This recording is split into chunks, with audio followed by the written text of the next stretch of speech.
My name is Danielle Cooper, and right now I am sitting in a small apartment that no one in my family has ever seen. But the story you clicked on does not start here. It starts on the night my sister stole my 20th birthday and turned me into background noise. I can still see that waterfront event hall when I close my eyes. Warm lights, polished floors, a long receiving line in the middle of the room. I was already inside when the guests started arriving, holding gift bags and smiling like the night was perfectly arranged. I stood a few steps off to the side, close enough to feel the draft every time the doors opened, far enough that people could walk past me without breaking stride. They did. They headed straight for the center, straight for the girl in the dress who was laughing like she had earned all of this. No one looked at me and said, "Happy birthday." No one asked if I was the one they were there for. I was treated like extra scenery at my own milestone. It did not feel like a mistake. It felt intentional, like a role I had been assigned without being asked. Something in me went very still. I was not just overlooked. I was surplus. And somewhere between the clapping, the posed photos, and the way my sister kept glancing over with that satisfied little smile, I understood that this night would cost them more than they could imagine. Before I tell you what happened after I walked away from that hall, I want to know something from you. What time is it where you are? Where are you watching from? And have you ever felt like a spare part in your own life story? Inside that hall, the details did the talking long before anyone did. I drifted away from the doorway and let myself blend into the outer ring of the room. From there, I could take everything in without being seen. The music was bright and a little too loud, the kind that makes people shout to be heard. Perfume, champagne, and something sugary from the dessert table mixed into a sweet, heavy smell. Glasses clinked, camera shutters clicked. Every sound said celebration. None of it pointed to me. My eyes went to the easel near the wall where the seating chart was displayed. Heavy cardstock, dark ink, every name listed with care. The top line held the main table, placed near the center of the room under a cluster of lights. My sister's name was there, surrounded by the people who mattered most socially, the ones who spoke the loudest and laughed the hardest. My name was printed near the bottom, tucked beside distant relatives and people I barely recognized, at a table pushed toward the back. It was efficient. Keep the spotlight where they wanted it. Keep me where I couldn't disturb the picture. I told myself it was just a chart. A piece of paper didn't define me. Then I noticed the gifts. They were stacked neatly on a long side table, each one wrapped in coordinated paper as if someone had planned the color palette in advance. From where I stood, I could read a handful of tags clearly. The same name appeared over and over again, written in tidy handwriting that left no room for confusion. Not mine. My chest tightened in a slow, controlled way. No panic, no scene. Just a quiet understanding settling into place. Guests hadn't misunderstood the event. They had been told what this night was and who it was for. I was technically included but functionally unnecessary. I shifted my focus to the center of the room. My sister moved from group to group with an ease I had never been allowed to practice. People leaned in toward her, angled their shoulders to face her, held their phones up to catch her expressions. When she laughed, they laughed harder. When she gestured, they followed her lead. Every interaction confirmed the same script. She was the main character here. I stood on the fringe, feeling more like a witness than a participant. The cake arrived the way a climax is supposed to. On cue, with the music dropping a little and the crowd parting just enough to make space. It was tall and polished, 3 tiers stacked with smooth icing and precise decorations. The words written across the top were bold, centered, and specific. They named one person, clearly and completely. It hit me then how far they had gone to erase any trace of me from my own milestone. There was no shared inscription, no second line squeezed in, No attempt at pretending this was a joint celebration. Whatever story they had told themselves to feel comfortable with that choice, it looked clean and intentional from where I stood. I remember thinking, not for the first time, that objects outlast explanations. Photos of that cake would live in their social feeds and family albums for years. They would smile at it, post it, remember it as a highlight. And one day, when things finally shifted, that same image would sting in a way they didn't see coming. It would be proof of exactly what they had chosen. If you had been standing in that room instead of me, would you have stayed and swallowed it? Or would you have walked out right then? I stayed longer than I wanted to, rooted to the spot by a mixture of disbelief and something colder. It wasn't hope. Hope would have made me wait for someone to notice, to call my name, to fix what had been done. This was different. This was the moment my tolerance quietly ran out. I wasn't confused anymore. I was done. That realization didn't make me stronger in an instant. It just made everything sharper. Every laugh from the center table sounded a little harsher. Every flash from a camera a little brighter. Every clink of glass another reminder that I did not belong there. Later, away from that hall, the real separation began. I did not leave in one dramatic moment with a suitcase in my hand. I left in stages, in choices that looked small from the outside but felt permanent to me.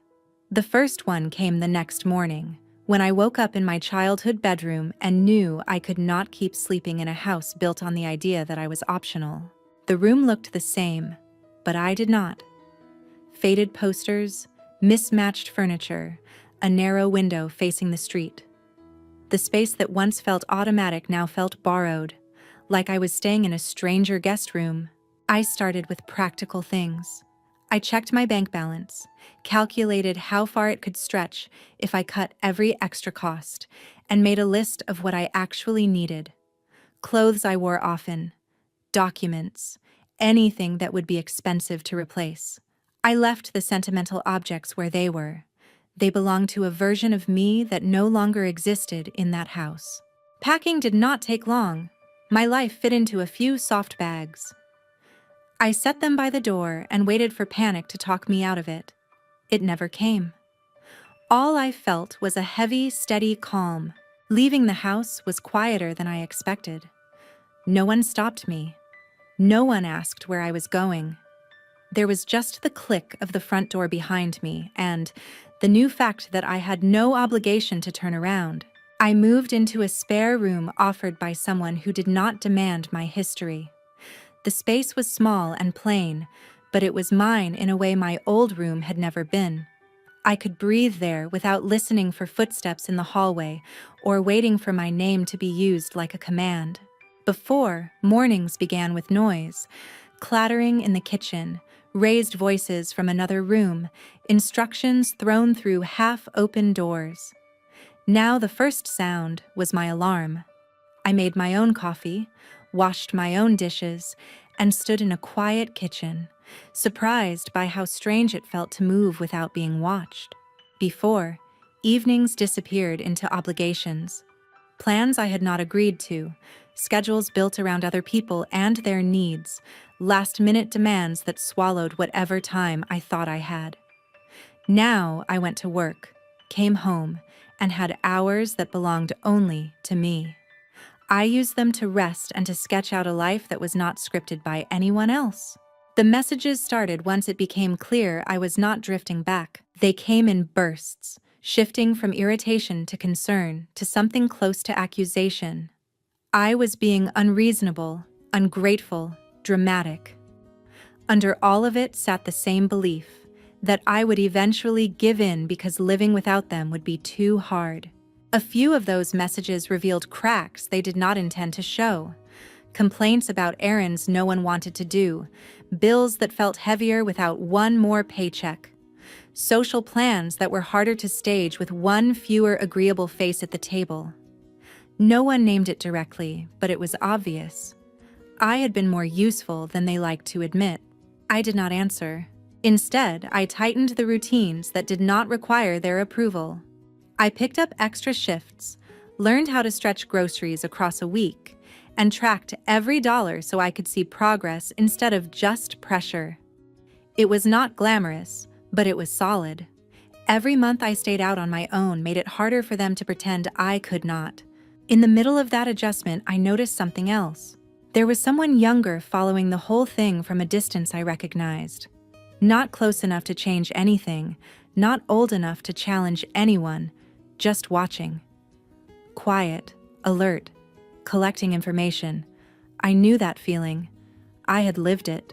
If you have a kid like that in your family, the one who sees more than they say, you know the look I mean. I did not pull them aside and explain what to believe. But knowing they were watching added weight to every boundary I held.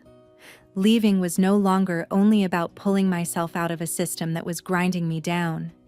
It was also about refusing to show them that the only way to survive in a family is to disappear inside it. My life did not get easy just because I walked away. The rent still had to be paid. The shifts still had to be covered. The future still felt foggy. But for the first time, the difficulty felt clean. It came from choices I was making for myself, not from expectations I had never agreed to. And that told me I was finally moving in a direction that belonged to me. By the time the second month rolled around, I could feel the shift without stepping anywhere near that house. It started small. A photo from the party resurfaced on a feed I had not completely blocked, one of those carefully staged group shots in front of the cake. The comments underneath told a different story. Someone asked where I was. Someone else wrote that they thought the celebration had been for my birthday too. No one had a clean answer that made sense outside the version they had rehearsed for themselves. From there, everything moved like a row of falling pieces. An aunt who used to keep things light suddenly stopped showing up to weekend gatherings. A couple who had attended the event pulled out of another family occasion with a vague excuse about being busy, then later told someone they did not like how that night had felt. A neighbor who had seen the invitations mentioned, casually and in the wrong company, that my name had been on the original plan. Each remark landed quietly, but together they formed a pattern that was hard to smooth over. It spread beyond the living room. A community group my parents had been active in started asking why only one daughter was ever mentioned at meetings. A fundraiser that was supposed to be hosted at the house was relocated after the organizer saw the same photos and did not like the story behind them. Little privileges they had taken for granted began slipping away, not in a scandal, but in a steady series of polite refusals. The control they had once relied on so heavily began to slip. I heard about tense conversations that went nowhere, about raised voices behind closed doors followed by long, brittle silences. Explanations were given, then revised, then abandoned when they did not hold up under basic questions. What had been presented as a harmless decision suddenly looked calculated when people compared details. Intent stopped mattering as much when the outcome was laid out in front of them. My sister did not escape it.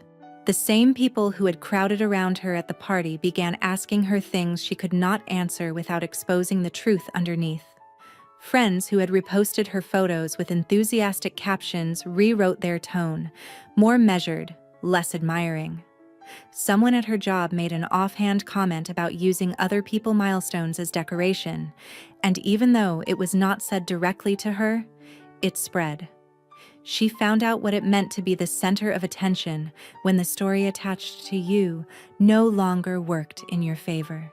Reputation, I realized, can fracture just as quietly as trust. At home, the fault lines ran deeper. The version of our family that had always been sold to the outside world could not survive prolonged scrutiny. Arguments broke out over small triggers, then spiraled back to the same core issue that no one wanted to name outright. There were complaints about stress and about money, about the weight of keeping everything looking right. But underneath all of that lived one fact they could not rearrange. I was gone, and I was staying gone. Losing my cooperation meant losing their favorite method of control. I had been the one who kept tensions manageable, who blended into the background to keep events smooth, who absorbed blame when that was more convenient than confronting the real problem. Without me, there was no one left to quietly make things bearable. They had to live inside the discomfort they had once outsourced. Somewhere inside that, the younger person who had been watching all along was still there, sitting through every argument and every strained explanation. They were learning, whether anyone realized it or not, what happens when you treat one family member as disposable and assume there will never be a cost. I did not celebrate their struggle. I watched it from a distance that I had fought hard to create, and I took note of what happened when people who depended on control suddenly had none. For them, it was not just about losing me. It was about losing the ability to shape the story without resistance, to insist that their version was the only one that counted. Do you think losing control like that is the biggest punishment for people who have always assumed they will never be questioned? The details reached me slowly, but once they did, there was no room left for doubt. I had known that the night in that hall was not an accident, but hearing exactly how it was planned turned a dull ache into something sharper. It did not come from a confession or a guilty message. It came from someone who had no reason to protect the story. Someone who had been there, listening from the edges the way I used to. They repeated the conversations I had not been invited into. How the invitations had been worded so guests would think of my sister first. How the cake order had been placed with only her name, and when the bakery asked whether it was meant to be shared, the answer had been a clean no. How the seating chart had been adjusted so I would not clutter the photos they wanted. There was nothing clumsy or rushed about it. Every decision that erased me from my own birthday had been discussed in advance and carried out quietly. The person telling me this did not use dramatic language. They just laid out the facts until the shape of the night was no longer something I could soften in my memory. Whatever kindness I had tried to assign to their intentions did not survive that level of detail. Once that truth settled, it did not stay contained. People who had sensed that something was off now had confirmation. Guests who had asked careful questions at the time began to speak more openly. Jokes were made that did not flatter the people who planned the event. Comments appeared under old photos that no longer felt harmless. A few of those reactions circled back to me, not because I was searching for them, but because once you step out of a story like that, people feel freer to say what they really thought. The consequences were not loud. They were social, professional, and personal in ways that reached beyond that single night. A committee my mother had relied on stopped asking her to coordinate things. My father, who had liked being seen as steady and admirable, found himself explaining the situation to people who were not as impressed as he expected. His version of events sounded thin when the basic facts were already known. My sister felt it at work and in her social circle. The same friends who had hyped her posts about the party began to hold back. One person unfollowed quietly. Another stopped inviting her out. When she tried to bring the whole thing up to steer the story, it did not land the way she wanted. Some of her co-workers had siblings of their own. They understood more than she thought they would. Reputation did not collapse in a single blow, but it eroded steadily. Invitations dried up. Partnerships shifted to other families who seemed less complicated. The polished image my parents had curated for years became harder to maintain when the story behind it made people uneasy. Through all of that, I stayed still. I did not reach out to correct or to gloat. I did not offer my side unless someone asked in a direct and respectful way, and even then, I kept it simple. The truth did not need my emotion to be real. What struck me most was how fragile everything looked once it met basic honesty. So much of their power had depended on no one questioning the script. Once people learned that my birthday had been used as a convenient backdrop for someone else's moment, it changed how they viewed every other choice tied to that family image. The harm did not end with me. It touched the younger ones watching, the friends on the edge, the people who had believed they were part of something decent. Trust, once shaken, does not return just because the people responsible are uncomfortable. The truth made me tired more than angry. It was confirmation, not surprise. Still, there was a quiet relief in knowing that I had not imagined any of it. If you were in my place, would that clarity make you feel better? Or would it unsettle you the way it did me, knowing the people who should have protected you planned the damage instead? Eventually, the pressure stopped circling around me and came straight to my door. It arrived in a cluster of messages I could not pretend not to see. Calls, emails, long paragraphs that tried to sound reasonable while circling the same demand. They wanted a meeting, a reset, a chance to clear the air, and move on. Under all the careful wording was one expectation that had never changed. I was supposed to come back so the story would look tidy again. I read every word once. Then I opened a blank screen and wrote the last thing I was ever going to send. It was short. I did not list every hurt or recreate the night in the hall. I did not debate intentions or assign motives. I stated, in plain language, that the way I had been treated was not something I could accept or forget, and that continuing contact would only invite more of the same. I said I would not attend future gatherings, would not answer further calls, and would not be available to play any role in repairing their reputation. I wished them well in whatever work they chose to do on themselves. Then I hit send, blocked their numbers and addresses, and sat with the silence that followed. Relief did not rush in like a wave. It crept in slowly, in small realizations. No more jumping when my phone lit up. No more rehearsing conversations before I fell asleep. No more bargaining with myself about how much of my own peace I could trade away to keep other people comfortable. Without access to me, the explanations they used in private started leaking into public spaces. People who had only heard the polished version of our family began to notice the gaps.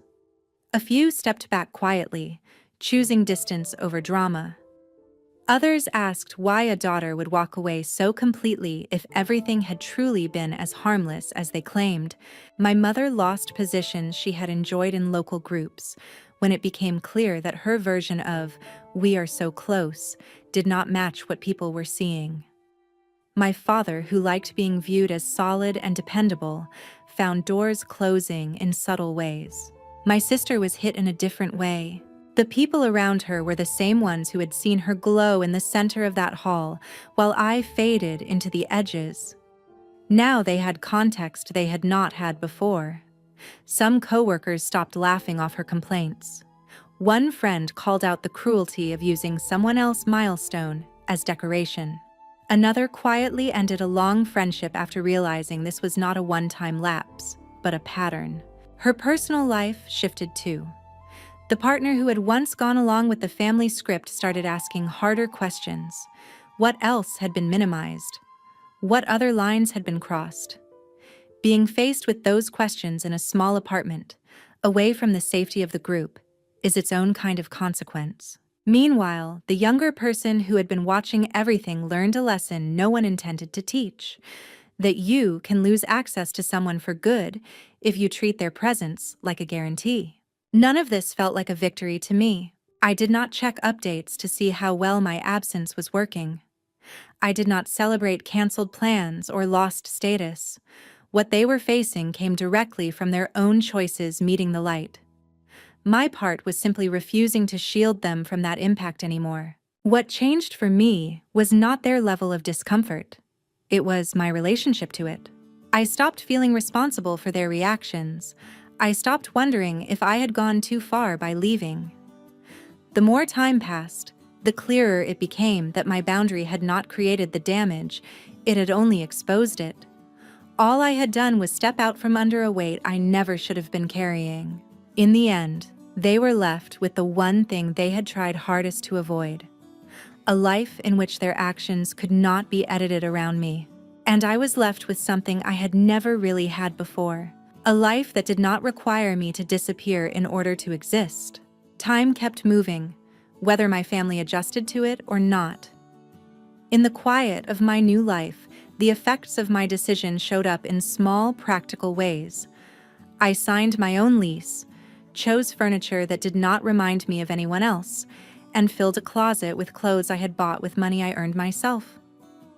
My daily reality became something I could describe without mentioning them at all, and that shift alone was bigger than any apology I could have received. My parents, on the other hand, were not having the same experience. I heard about canceled invites, strained meetings, and awkward pauses when my name came up in rooms where they used to brag about us as a perfectly balanced family. Neighbors stopped assuming every post online told the whole truth.